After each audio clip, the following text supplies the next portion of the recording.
Inductive effect एक electronic effect है। हमने देखना है कि इंडक्टिव इफेक्ट क्या है आज के लेक्चर में, और इंडक्टिव इफेक्ट देखने के बाद फिर हम इंडक्टिव इफेक्ट के टाइप्स देखेंगे। टाइप्स देखने के बाद इंडक्टिव इफेक्ट के हम ये एप्लीकेशंस देखेंगे।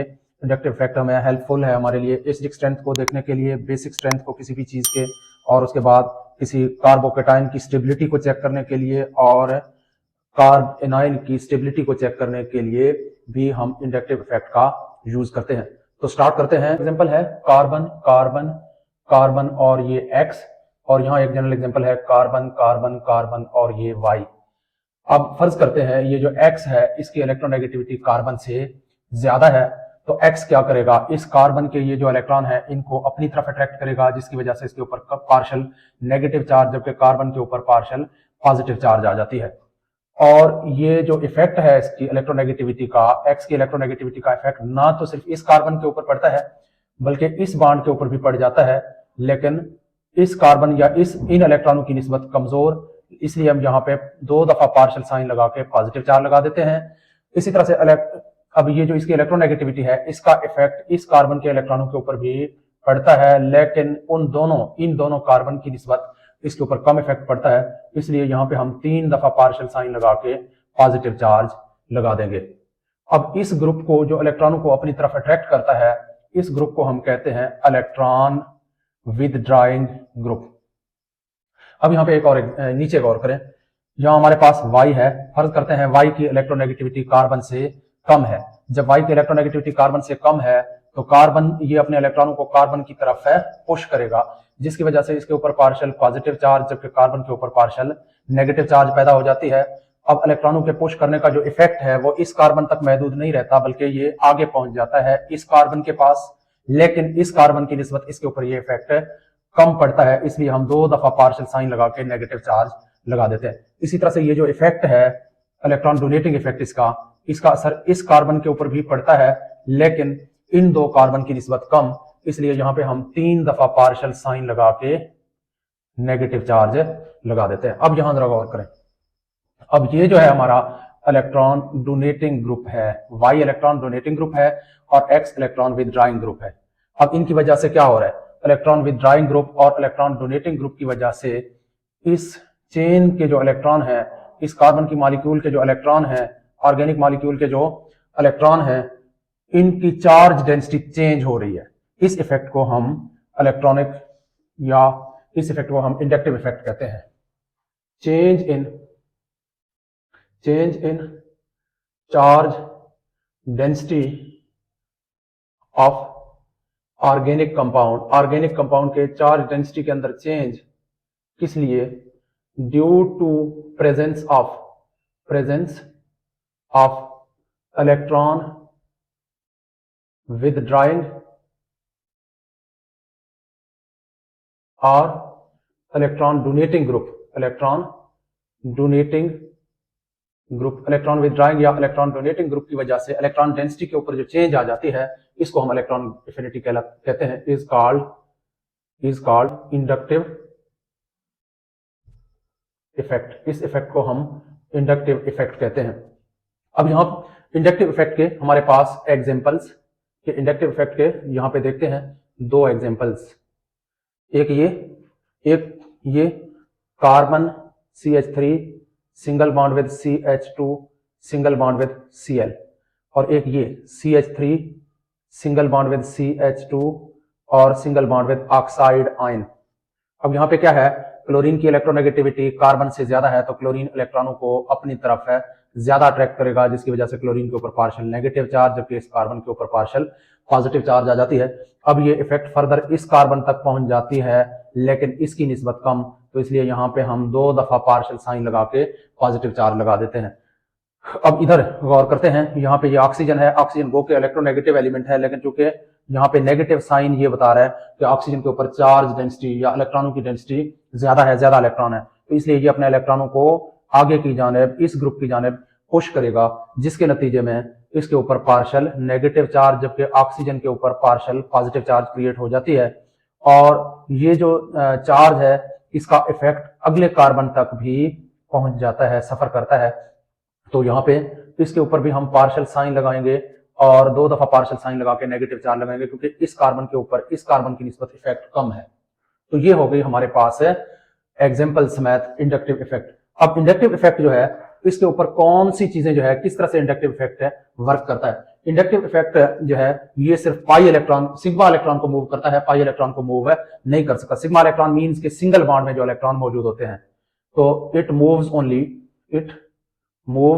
ओनली ये सिर्फ और सिर्फ है सिग्मा इलेक्ट्रॉन्स को मूव करता है। पहली बात, डिस्टेंस के साथ ये डिक्रीज करता है, डिक्रीजेज विद डिस्टेंस, ये डिस्टेंस बढ़ने से डिक्रीजेज विद डिस्टेंस बढ़ने के साथ ये डिक्रीज करता जाता है। Types of inductive effect, inductive effect के टाइप्स जो है वो हमारे पास 2 हैं, एक पॉजिटिव इंडक्टिव इफेक्ट है, दूसरा नेगेटिव इंडक्टिव इफेक्ट है। अब देखेंगे पॉजिटिव इंडक्टिव इफेक्ट क्या है। इलेक्ट्रॉन डोनेटिंग ग्रुप अगर मौजूद है हमारी चेन के ऊपर तो फिर वो पॉजिटिव इंडक्टिव इफेक्ट पैदा करता है। पॉजिटिव इंडक्टिव इफेक्ट क्यों पैदा होता है? Due to presence of electron donating group, ये इलेक्ट्रॉन डोनेटिंग ग्रुप की वजह से पैदा होती है। अब इलेक्ट्रॉन डोनेटिंग ग्रुप हमारे पास कौन से हैं, यहाँ पे कुछ एग्जांपल लेते हैं। जैसे हमारे पास है ऑक्साइड आयन, ये इलेक्ट्रॉन डोनेटिंग ग्रुप है। इसी तरह से NH2 नेगेटिव आयन, ये भी इलेक्ट्रॉन डोनेटिंग ग्रुप है। इसी तरह से CH3, ये हमारे पास एक इलेक्ट्रॉन डोनेटिंग ग्रुप है। इसी तरह से CH3 CH2, ये भी हमारे पास एक इलेक्ट्रॉन डोनेटिंग ग्रुप है। अब यहाँ पे नेगेटिव इंडक्टिव इफेक्ट क्या है? ये हमेशा इलेक्ट्रॉन विदड्रॉइंग ग्रुप की वजह से पैदा होती है, due to presence of electron withdrawing group. ऐसे ग्रुप की वजह से जो इलेक्ट्रॉनों को अपनी तरफ है अट्रैक्ट करता है, उसकी वजह से ये इफेक्ट पैदा होती है। उसके बाद ये जो है इसकी एग्जांपल्स हमारे पास हैं, जो भी पॉजिटिव चार्ज रखने वाले स्पीशीज हैं, जैसे NH3 प्लस चार्ज, इसी तरह से NR3 यहाँ पे प्लस चार्ज हो, तो ये सारे इलेक्ट्रॉन जो है नेगेटिव इंडक्टिव इफेक्ट है, जिसको हम मनफी नेगेटिव आई से जाहिर करते हैं। पॉजिटिव इंडक्टिव इफेक्ट को हम प्लस आई से जाहिर करते हैं। इसके अलावा हमारे पास और भी बहुत सारे हैं, जैसे फ्लोरीन है, जैसे क्लोरीन है, जैसे ब्रोमीन है, जैसे आयोडीन है, ये सारे के सारे नेगेटिव इंडक्टिव इफेक्ट शो करते हैं। अब देखते हैं applications of inductive effect. Next हमने देखना है applications of inductive effect. Inductive effect को हम कहां अप्लाई कर सकते हैं? किसी भी ऑर्गेनिक कंपाउंड की एसिडिक स्ट्रेंथ को चेक करने के लिए हम अप्लाई कर सकते हैं। बेसिक स्ट्रेंथ को चेक करने के लिए भी हम इंडक्टिव इफेक्ट को अप्लाई कर सकते हैं, और उसके बाद कार्बोकेटाइन की स्टेबिलिटी को चेक करने के लिए हम अप्लाई कर सकते हैं, और कार्ब एनाइन की स्टेबिलिटी को चेक करने के लिए भी हम इसको अप्लाई कर सकते हैं। तो ये इसके एप्लीकेशंस हैं। स्टार्ट करते हैं डिटेल के साथ इनके एप्लीकेशन। सबसे पहले देखेंगे कि किस तरह से एसिडिक स्ट्रेंथ को चेक करने के लिए हम इसको इंडक्टिव इफेक्ट को यूज कर सकते हैं। Number 1, acidic strength of organic compound. Acidic strength of organic compound, अपने ऑर्गेनिक कंपाउंड की या ऑर्गेनिक एसिड की एसिडिक स्ट्रेंथ को हम किस तरह से फाइंड कर सकते हैं इंडक्टिव इफेक्ट को यूज करते हुए। याद रखें, इंडक्टिव इफेक्ट हमें 100% एसिड स्ट्रेंथ नहीं बता सकता, इसके अंदर एक्सेप्शंस भी हैं। इसके अलावा के लिए फर्ज करते हैं हमारे पास है एक एसिड HA, अब इसकी जब आयोनाइजेशन होती है, ये टूट जाता है अपने आयंस में H+ और A- आयन में। ये जो A है इसको हम कहते हैं कॉन्जुगेट बेस।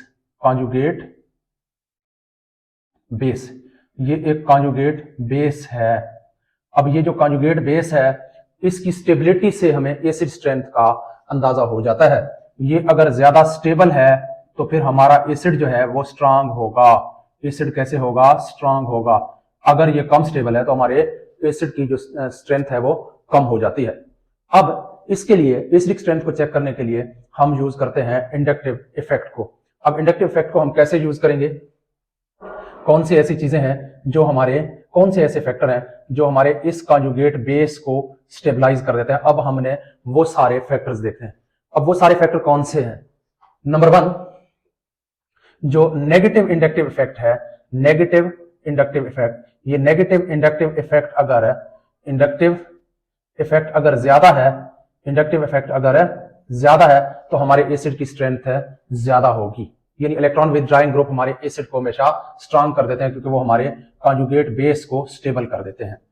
अच्छा जी, और उसके बाद अगर हमारे पास पॉजिटिव इंडक्टिव इफेक्ट है तो पॉजिटिव इंडक्टिव इफेक्ट हमेशा हमारे एसिड की स्ट्रेंथ को कम कर देती है। हमारी एसिड स्ट्रेंथ को पॉजिटिव नेगेटिव इंडक्टिव इफेक्ट हमेशा हमारी एसिड स्ट्रेंथ को इंक्रीज करता है, इंक्रीजेस, और जो पॉजिटिव इंडक्टिव इफेक्ट है ये हमारे एसिड स्ट्रेंथ को हमेशा डिक्रीज कर देता है। जब भी हमारी एसिड स्ट्रेंथ इंक्रीज हो जाती है तो हमारी जो बेसिक स्ट्रेंथ है वो डिक्रीज हो जाती है। बेस की जो स्ट्रेंथ है, बेसिक स्ट्रेंथ क्या हो जाती है, डिक्रीज हो जाती है, डिक्रीजेस।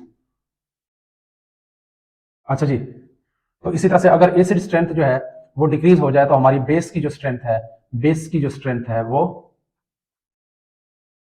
इंक्रीज कर जाती है।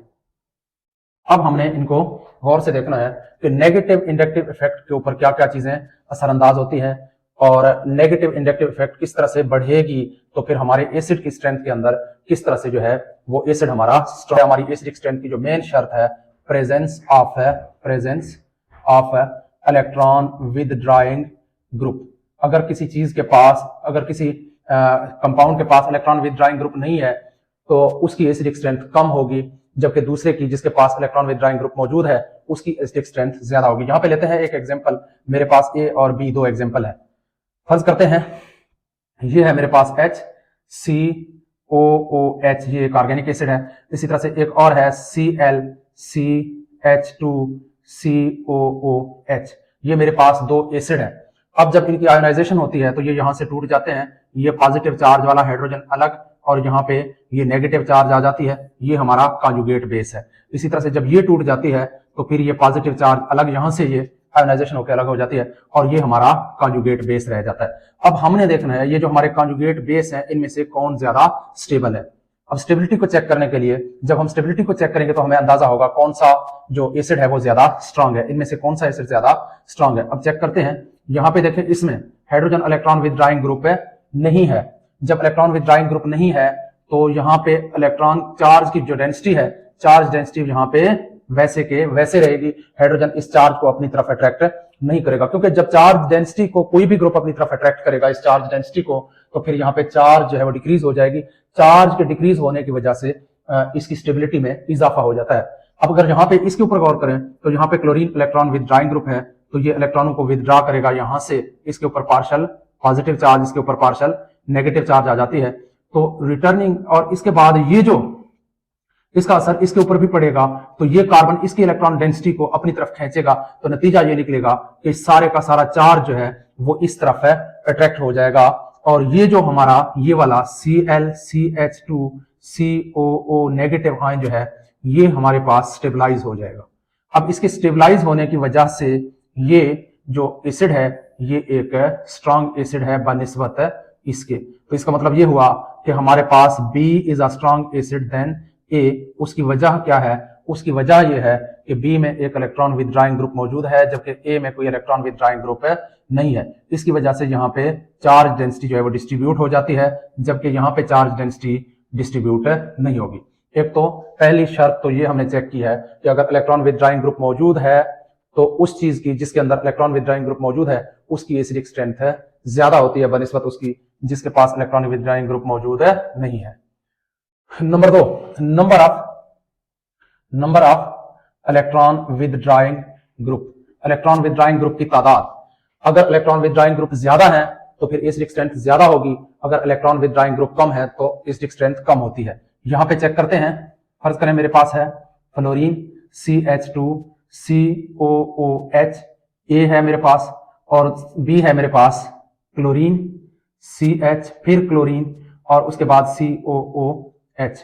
यहां पे क्या होगा, जब आयोनाइजेशन होगी तो ये H+ और यहां से ये H+ खत्म, यहां पे नेगेटिव चार्ज और यहां पे नेगेटिव चार्ज, ये हमारे कॉन्जुगेट बेसिस रह जाएंगे। अब देखते हैं कि यहां कहां पे चार्ज डेंसिटी कम करने में जो इलेक्ट्रॉन विदड्रॉइंग ग्रुप है वो अपना रोल ज्यादा प्ले करेगा। यहां पे देखिए फ्लोरीन है, फ्लोरीन इलेक्ट्रॉन डेंसिटी को अपनी तरफ अट्रैक्ट करेगा और ये इसका असर आगे पहुंचेगा, तो इस तरह से ये चार्ज जो है वो इस तरफ है, नेगेटिव चार्ज खिंच जाएगी, इलेक्ट्रॉनों की जो चार्ज डेंसिटी है वो यहाँ पे डिक्रीज हो जाएगी और ये स्टेबल तो हो जाएगा, स्टेबल, क्योंकि यहाँ पे इलेक्ट्रॉन विदड्रॉइंग ग्रुप मौजूद है। अब यहां देखते हैं, यहां पे क्लोरीन क्या कर रहा है, दो तरफ से दो क्लोरीन है, ये भी इलेक्ट्रॉन डेंसिटी को अट्रैक्ट कर रहा है, ये भी इलेक्ट्रॉन डेंसिटी को अट्रैक्ट कर रहा है, जिसकी वजह से यहां से इलेक्ट्रॉन डेंसिटी जो है वो अट्रैक्ट हो रही है इन दो क्लोरीन्स की तरफ। तो इसका मतलब है ये भी स्टेबल हो जाएगा, किसकी वजह से, किसकी वजह से स्टेबल हो जाएगा? 2 इलेक्ट्रॉन विदड्रॉइंग ग्रुप लगे हुए। लेकिन अब क्वेश्चन ये है कि क्या फ्लोरीन ज्यादा अट्रैक्ट करेगा या 2 क्लोरीन ज्यादा अट्रैक्ट करेंगे? तो जवाब यह है कि 2 क्लोरीन का जो इंडक्टिव इफेक्ट है वो ज्यादा स्ट्रांग है बनिस्बत है फ्लोरीन के। तो इसलिए ये जो हमारे पास जो बी है ये एक स्ट्रांग एसिड है बनिस्बत ए के। तो इस तरह से number of electron withdrawing group भी हमारी एसिडिक स्ट्रेंथ का फैसला कर लेते हैं। जब इलेक्ट्रॉन विदड्रॉइंग ग्रुप ज्यादा होंगे तो हमारा एसिड ज्यादा स्ट्रांग होगा। अगर इलेक्ट्रॉन विदड्रॉइंग ग्रुप कम है तो हमारा एसिड जो है वो दूसरे एसिड की निस्बत है कम स्ट्रांग होगा। डिस्टेंस भी इफेक्ट करता है इंडक्टिव इफेक्ट को। अगर डिस्टेंस हमारे इलेक्ट्रॉन विदड्रॉइंग ग्रुप का दूर है, ज्यादा है, तो फिर जो है इंडक्टिव इफेक्ट हमारा कमजोर पड़ जाएगा। तो जब इंडक्टिव इफेक्ट कमजोर पड़ जाएगा तो एसिडिक स्ट्रेंथ भी क्या हो जाएगी? नेगेटिव इंडक्टिव इफेक्ट की बात मैं कर रहा हूं। अगर नेगेटिव इंडक्टिव इफेक्ट कमजोर पड़ जाए तो फिर एसिडिक स्ट्रेंथ भी कम हो जाती है। फर्ज करते हैं यहाँ पे, अब थर्ड नंबर हम पढ़ें, distance of electron withdrawing group. Electron withdrawing group का डिस्टेंस किस तरह से इफेक्ट करता है एसिडिक स्ट्रेंथ को? चेक करते हैं। मेरे पास है क्लोरीन CH2 CH2 और CH2, उसके बाद है COOH। इसी तरह से मेरे पास है B Cl CH2 CH2 COOH। यहाँ पे क्या होना है? सबसे पहले देखते हैं कि इसकी आयोनाइजेशन जब होगी तो ये हाइड्रोजन अलग और ये हमारे पास कॉन्जुगेट बेस रह जाएगा। और यहाँ पे इसकी जब आयोनाइजेशन होगी तो ये हाइड्रोजन खारिज हो जाएगी और यहाँ पे ये हमारे पास कॉन्जुगेट बेस रह जाएगा। इसके ऊपर यहाँ पे नेगेटिव चार्ज।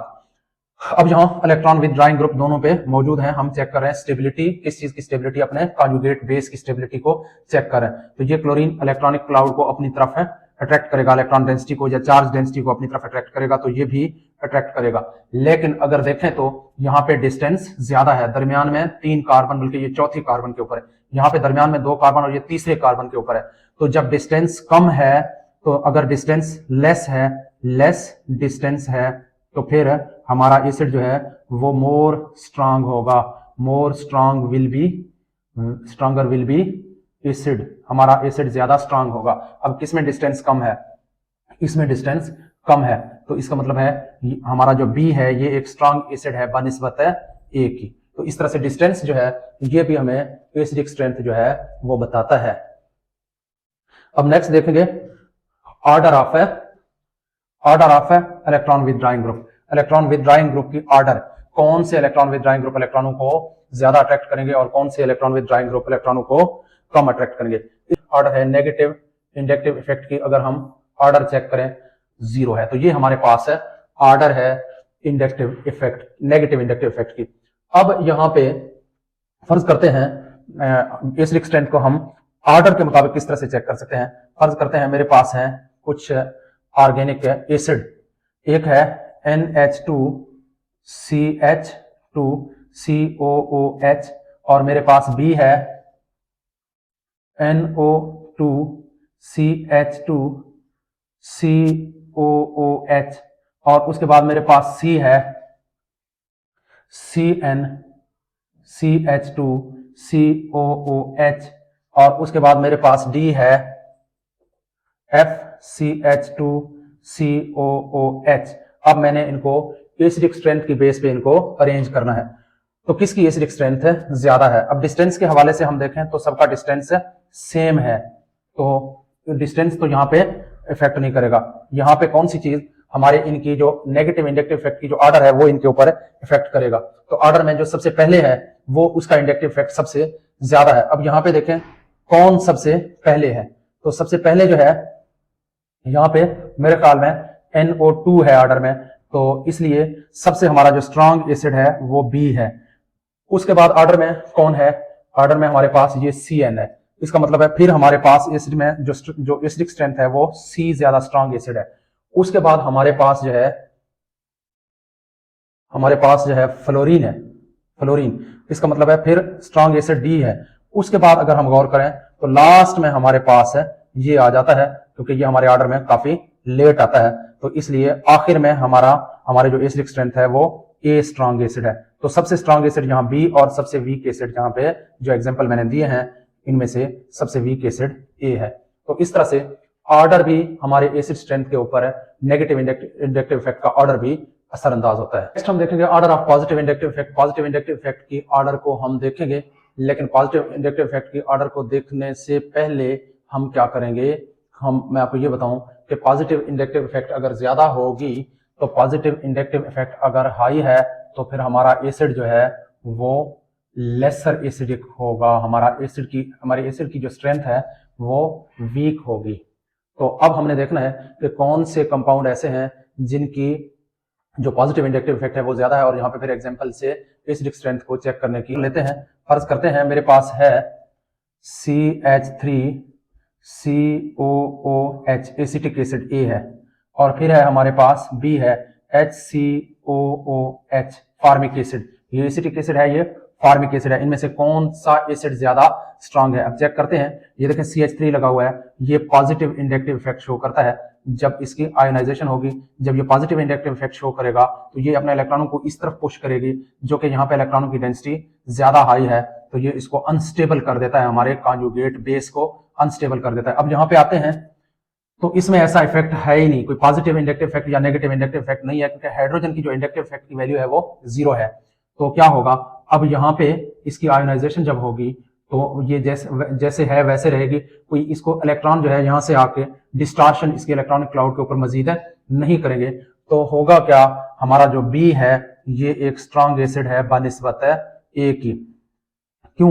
क्योंकि यहाँ पे पॉजिटिव इंडक्टिव इफेक्ट का असर है, यहाँ पे पॉजिटिव इंडक्टिव इफेक्ट का कोई असर नहीं है। इसी तरह से एक और एग्जांपल लेते हैं। यहाँ पे इनमें से मेरे पास है एक टर्शरी अल्काइल हैलाइड CH3COOH, ये A है, और उसके बाद है मेरे पास B CH3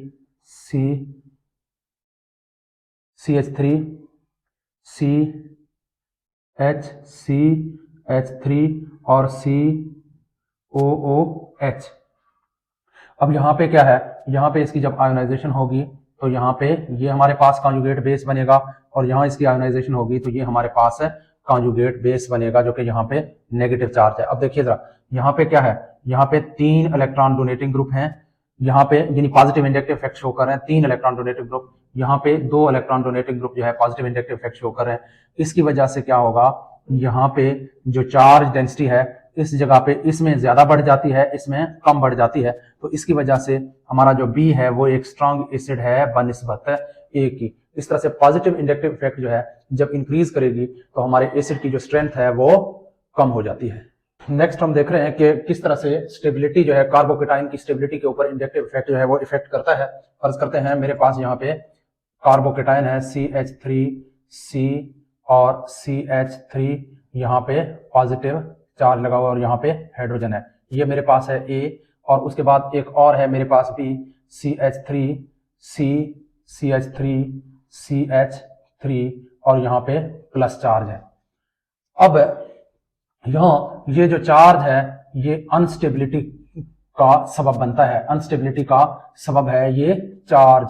अब इस चार्ज को अगर हम कम करें, रिड्यूस करें किसी तरह से, तो इसकी स्टेबिलिटी में इजाफा हो जाती है। अब ये पॉजिटिव चार्ज है, ये हमारे पास CH3 जो लगा हुआ है ये इलेक्ट्रॉन डोनेटिंग ग्रुप है, तो पॉजिटिव चार्ज को इलेक्ट्रॉनों की जरूरत है, तो यहाँ पे ये इलेक्ट्रॉन इसको इस तरफ से डोनेट कर रहा है और ये भी इलेक्ट्रॉन है डोनेट कर रहा है, तो 2 इलेक्ट्रॉन डोनेटिंग ग्रुप यहाँ पे मौजूद है। अगर इस स्ट्रक्चर के ऊपर देखें तो यहाँ पे 3 इलेक्ट्रॉन डोनेटिंग ग्रुप जो है वो मौजूद है। अब यहाँ 3 तरफ से इलेक्ट्रॉन यहाँ इस चार्ज के ऊपर डोनेट हो जाएंगे, तो होगा क्या, यहाँ पे इलेक्ट्रॉन डेंसिटी यहाँ ज्यादा बढ़ेगी, यहाँ कम बढ़ेगी, जिसकी वजह से इस पॉजिटिव चार्ज के ऊपर ज्यादा इफेक्ट पड़ेगा, पॉजिटिव चार्ज में वाजे कमी आएगी। तो अब फिर इसकी वजह से क्या होगा, बी हमारे पास ज्यादा स्टेबल होगा बनिस्बत ए के। तो इस तरह से इंडक्टिव इफेक्ट जो है वो कार्बोकेटाइन की स्टेबिलिटी को चेक करने में भी हमें हेल्प करता है। उसके बाद है नंबर 4 पे stability of carb anion, stability of carb anion. Carb anion की स्टेबिलिटी को चेक करने के लिए भी हम इस इफेक्ट को यूज कर सकते हैं। देखें यहाँ ये फर्ज करते हैं मेरे पास है कार्बन CH3 और CH3, यहाँ पे नेगेटिव चार्ज है इस बार। अच्छा जी, यहाँ पे है कार्बन CH3 और यहाँ पे एक मैं लगा रहा हूं यहाँ पे एक क्लोरीन, यहाँ पे भी नेगेटिव चार्ज है। अब ये मेरा स्ट्रक्चर ए है, ये मेरा स्ट्रक्चर बी है। अब इनमें से कौन ज्यादा स्टेबल है? इंडक्टिव इफेक्ट हमें इस चीज के बारे में इंफॉर्मेशन देता है। अब देखें ये नेगेटिव चार्ज है, अब नेगेटिव चार्ज है यहाँ पे, ये नेगेटिव चार्ज क्रिएट कर रहा है अनस्टेबिलिटी को। तो यहां से फिर क्या हो रहा है, ये जो CH3 है ये भी अपने इलेक्ट्रॉनों को पुश कर रहे हैं नेगेटिव चार्ज की जानिब। तो इलेक्ट्रॉनों के ऊपर नेगेटिव चार्ज, यहां भी नेगेटिव चार्ज, तो नेगेटिव चार्ज पहले यहाँ पे चार्ज ज्यादा है, चार्ज डेंसिटी ज्यादा है, तो यहां से मजीद इलेक्ट्रॉन जो है इसकी तरफ मूव कर रहे हैं, तो इसकी अनस्टेबिलिटी में मजीद इजाफा होगा। अगर यहाँ पे देखेंगे तो ये थोड़ा ज्यादा अनस्टेबल है, अनस्टेबल। अब इसके ऊपर गौर करें तो यहाँ पे ये अपने इलेक्ट्रॉनों को इस तरफ पुश कर रहा है, मतलब ये कि इसमें डिस्टॉर्शन पैदा कर रहा है, और यहाँ पे ये भी अपने इलेक्ट्रॉनों को इस तरफ पुश कर रहा है, क्योंकि ये दोनों जो है पॉजिटिव इंडक्टिव इफेक्ट का मुजाहरा करते हैं। जबकि यहाँ क्लोरीन मौजूद है, ये इलेक्ट्रॉन डेंसिटी को अपनी तरफ जो है वो अट्रैक्ट कर रहा है, क्योंकि ये इलेक्ट्रॉन विदड्राइंग ग्रुप है। तो अब होगा क्या, अब ये होगा कि इस क्लोरीन यानी इलेक्ट्रॉन विदड्राइंग ग्रुप की वजह से यहाँ पे इलेक्ट्रॉन डेंसिटी इसकी निस्बत कम पड़ जाएगी यहाँ पे। तो इसका मतलब ये हुआ कि हमारे पास बी जो है वो ज्यादा स्टेबल है ए की निस्बत। तो इस तरह से इंडक्टिव इफेक्ट जो है हमें मुख्तलिफ फैक्टर्स में इस तरह से हेल्प करता है, जो कि हमने